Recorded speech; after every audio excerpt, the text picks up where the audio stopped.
নমস্কার বন্ধুরা, Indian village food চ্যানেলে আজকে আমি আলু দিয়ে মটনের রেসিপি করে দেখাবো।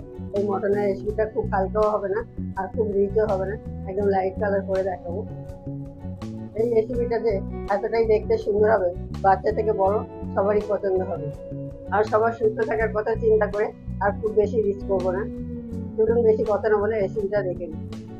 মটনের রেসিপি করার জন্য এখানে আমি 400 গ্রাম মাংস নিয়ে নিয়েছি। মাংসটাকে আমি ভালো করে ধুয়ে নিয়েছি মটনগুলোকে, আর ঠিক একদম সলিড পিস, কোনো প্রকারের চর্বি নেই, আর আমি কোনো এক্সট্রা চর্বি ব্যবহার করবো না। মটনটা ম্যারিনেট করে নেওয়ার জন্য আমি 1 চামচ গোলমরিচের গুঁড়ো দিয়ে দিলাম, আর দিয়ে দেবো আমি 50 গ্রাম টক দই, আর দিয়ে দেবো 2টো মিডিয়াম সাইজের টমেটো কুচি। দিয়ে আমি সমস্ত কিছু ভালো করে মাখিয়ে নেবো মটনের সাথে। আমি 1 মিনিট ধরে ভালো করে হাতের সাহায্যে মটনগুলোকে ভালো করে মাখিয়ে নেবো। খুব ভালো করে আমি 1 মিনিট ধরে মাখিয়ে নিয়েছি মটনগুলো। এখন দিয়ে দেবো ওপর থেকে 2 চামচ পরিমাণে সর্ষের তেল। তেলটাকে দিয়ে আবারও ভালো করে মাখিয়ে নেবো 1 মিনিট করে। এতে কি হবে, মটনের মধ্যে তেলগুলো ভালো মতো লেগে যাবে। খুব ভালো করে আমি মটনটাকে সর্ষের তেল দিয়ে ভালো করে মাখিয়ে নিয়েছি। এখন আমি ঢেকে রেখে দেবো 15 মিনিটের জন্য রেস্টে। তোমার হাতে সময় থাকলে আধা ঘন্টার জন্য রেস্টে দিতে পারো। এরই ফাঁকে গ্যাসের মধ্যে একটা কড়া বসিয়ে দিয়েছি, কড়াটা গরম হয়ে গেছে। তো আমি পরিমাণ তেল দিয়ে দিই। তেলটা ভালো মতন গরম হয়ে গেছে। এখন কেটে রাখা ছাড়িয়ে রাখা আলুগুলো আমি দিয়ে দিলাম। এখানে আমি ছোট সাইজে আলুগুলো গোটা রেখেছি, তোমরা পারলে বড় আলুগুলো কেটে দিতে পারো তোমাদের পছন্দ মতোই। আলুগুলো তোমরা যেভাবে বাড়িতে ভাজো ঠিক আমি সেভাবে 2 থেকে 3 মিনিট ধরে আলুগুলো ভেজে নেব। প্রায় 2-3 মিনিট পরে আলুগুলো আমার ভাজা হয়ে গেছে। আলু তুলে নেবো। আলুগুলো তুলে নেওয়ার পরে ওই তেলের মধ্যে দিয়ে দেবো বেশ কিছু গরম মশলা, 2টো তেজপাতা, 2টো দারচিনি কাঠ, 1টা লবঙ্গ আর 2টো এলাচ। মশলাগুলো দিয়ে আমি কয়েক সেকেন্ড ধরে নাড়িয়ে ভেজে নেব। গরম মশলাগুলো ভেজে নেওয়ার পরে এখন দিয়ে দেবো 5টা মিডিয়াম সাইজের পেঁয়াজ কুচি। পেঁয়াজ কুচিগুলোকে দিয়ে আমি ভালো করে নাড়িয়ে ভেজে নেব।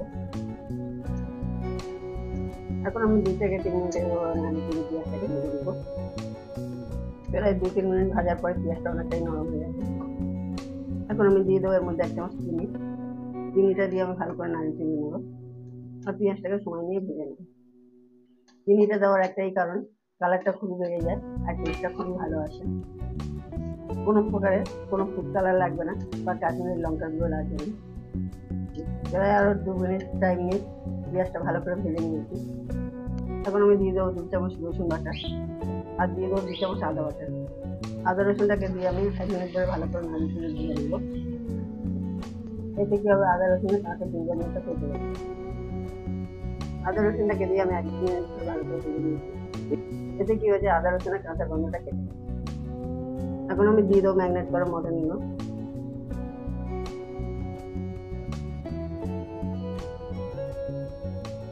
মটনটাকে দিয়ে আমি ভালো করে নাড়িয়ে নেব। আদা রসুন আর পেঁয়াজের সাথে খুব ভালো করে মিশিয়ে নেব। এখন 1 মিনিট ধরে নাড়াচাড়া করে আমি সমস্ত কিছু মিশিয়ে নেব। এখন আমি 1 মিনিট ধরে নাড়াচাড়া করে মটনটাকে মিশিয়ে নিয়েছি। এখন আমি দিয়ে দেবো বেশ কিছু মশলা। আমি মশলা এখন ব্যবহার করছি, তোমরা পারলে মশলাগুলো কষিয়ে নিয়ে মটন দিতে পারো। আমি দিয়ে দেবো প্রথমে 1 চামচ হলুদের গুঁড়ো, আর দিয়ে দেবো আমি 1 চামচ লঙ্কার গুঁড়ো। ঝালটা তোমরা বুঝে শুনে দেবে, যে যেমন ঝাল পাবে। আর দিয়ে দেবো 1 চামচ ধনের গুঁড়ো, আর দিয়ে দেবো আমি 1/2 চামচ ধনের জিরের গুঁড়ো। মশলাগুলোকে দিয়ে এখন আমি ভালো করে নাড়িয়ে নেব। এখন মশলা আর মটনটাকে এভাবে আমি 4 থেকে 5 মিনিট কষাবো। এই সময় গ্যাসের আঁচটাকে মিডিয়াম আঁচে রেখে অনবরত নাড়াচাড়া করে এভাবে কষিয়ে নিয়েছি। তোমরা বাড়িতে তো অনেকভাবে অনেক রকমের মটন করে খেয়ে দেখেছো, একবার আমার বানানো মটনটা খেয়ে দেখো, তোমাদের আশা করি অনেক ভালো লাগবে। বড় বড় রেস্টুরেন্টে মটন কষা হয় এইভাবে, বা বেশ কিছু হোটেলেও এইভাবেই করে। আমি মশলাগুলো আগে দিলাম না, এতে কি হয়, মশলাগুলো পুড়ে যায় আর মটনটা ভালো হয় না। যেহেতু খাসির মাংস একটু টাইম লাগে। প্রায় 4-5 মিনিট পরে আমি একটু ভালো করে কষিয়ে নিয়েছি। দেখতে পাচ্ছ তেল ছেড়ে দিয়েছে। এখন আমি 5 থেকে 6 মিনিট এভাবেই কষাবো। প্রায় আরো 4 থেকে 5 মিনিট আমি এভাবেই কষিয়ে নিয়েছি। দেখতে পাচ্ছ মাংসগুলো পুরো তেল ছেড়ে দিয়েছে। এখন এটাকে আমি একটা প্রেসারে দিয়ে দেবো। প্রেসার কুকারে দেওয়ার জন্য এখানে আমি একটা প্রেসার কুকার নিয়ে নিয়েছি। এখন প্রেসার কুকারের মধ্যে আমি মটনগুলোকে দিয়ে দেবো। আমি পারলে কড়াই সিদ্ধ করে নিতাম, কিন্তু অনেকটা টাইম লেগে যাবে। তোমরা হাতে টাইম না থাকলে তোমরা এভাবে প্রেসার কুকারে দিয়ে সিদ্ধ করে নেবে। এখন আমি দিয়ে দেবো ভেজে রাখা আলুগুলো, আর দিয়ে দেবো আমি কড়া দেওয়া গরম জলটা। অবশ্যই তোমরা গরম জল ব্যবহার করবে, না তো মাংসটা দরকারটা বেরোবে। আর দিয়ে দেবো আমি পরিমাণ মতো উপর থেকে নুন, আর দিয়ে দেবো আমার তৈরি সিক্রেট গরম মশলা 1 চামচ। এই গরম মশলাটা সাই গরম মশলা থেকে 1000 গুণ ভালো। এখন আমি প্রেসার কুকারটাকে সিল করে দেবো। এখন আমি ঢাকনা সাহায্যে বন্ধ করে দিলাম। এখন আমি 6টা সিটি দিয়ে মাংসটাকে ভালো করে সিদ্ধ করে নেব। যেহেতু পেঁয়াজের খাসির মাংস একটু সিদ্ধ হতে টাইম লাগবে।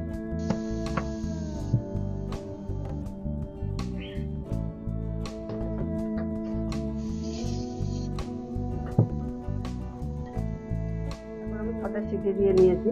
এখন আমি প্রেসার কুকার থেকে লাগিয়ে নেব। এখন আমি প্রেসার কুকারের ঢাকাটা খুলবো। এখন আমি মটনটাকে একটু নাড়িয়ে চেড়ে নেব। তোমরা যারা যারা আমার এই মতো ভিডিওটাকে দেখতে তারা তারা আমার চ্যানেলকে সাবস্ক্রাইব করবে, কমেন্ট করবে, লাইক করবে, আর বেশি বেশি করে শেয়ার করবে। দেখুন বন্ধুরা, মটনটা কতটা গলে গেছে আমি তোমাদের ঢেলে দেখাচ্ছি।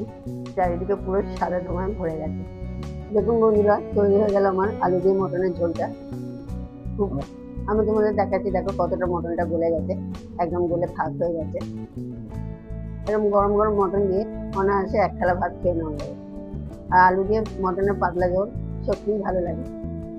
এতক্ষণ ধরে যারা আমার ভিডিওটাকে দেখলে তাদেরকে অসংখ্য ধন্যবাদ। সবাই সুস্থ থাকবেন, ভালো থাকবেন। জয় হিন্দ, বন্দে মাতরম। আর এরকম নতুন নতুন ভিডিও পেতে গেলে আমার চ্যানেলে অবশ্যই কমেন্ট করে জানাতে হবে।